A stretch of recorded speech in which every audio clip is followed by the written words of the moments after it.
কোরআনে আছে নবীজির সামনে প্রত্যেকের আমলনামা খোলা হবে। জিনা বিকা আলা হাউলাই শাহীদা, নবীজিকে আল্লাহ বলছে আপনার সামনে উপস্থিত রাইখা আমি দেখাবো। নবীজি আমলনামা দেখে আল্লাহর নবী জিজ্ঞেস করবে উম্মত এটা কি? উম্মত দিনের পর দিন ফজরের নামাজ কোথায়, জোহরের নামাজ কোথায়? উম্মত 30 বছরের ব্যবসার মধ্যে একটা হালাল নাই। সুদের এত টাকা দরকার, ঘুষের এত টাকা দরকার।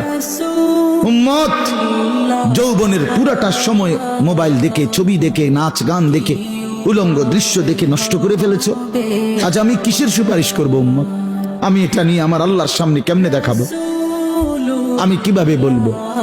হযরত মাওলানা তারিক জামিল সাহেব বলেন হাসরের ময়দানে নবীজি, আহা বাপ শুনেন শেষ কথা, হাসরের ময়দানে নবীজি নিজের পিঠ মোবারক চাদর সরাইয়া ফেলবেন আর উম্মতকে দেখায় বলবেন উম্মত দেখ না আমার পিঠ চালনির মতো ছিদ্র ছিদ্র, তায়েফের পাথরের আঘাতে আমি এই পরিমাণ ব্যথা পাইছি, আহত হয়েছি, রক্তাক্ত হয়েছি, মৃত্যু পর্যন্ত আর আমার ছিদ্রগুলো আর গোশত দিয়া পুরায় নাই।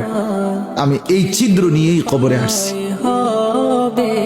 আমার 23 বছরের এই কষ্ট, এই আমানত, আমার উহুদের দান শহীদ, আমার পেটে পাথর বাঁধা, আমার সাহাবীদের এই শাহাদাত, আমার বেলালের এত কষ্ট, খাব্বাবের এত জুলুম নির্যাতন সহ্য করা, বিনিময় উম্মত কি নিয়ে আস, কি নিয়ে আস?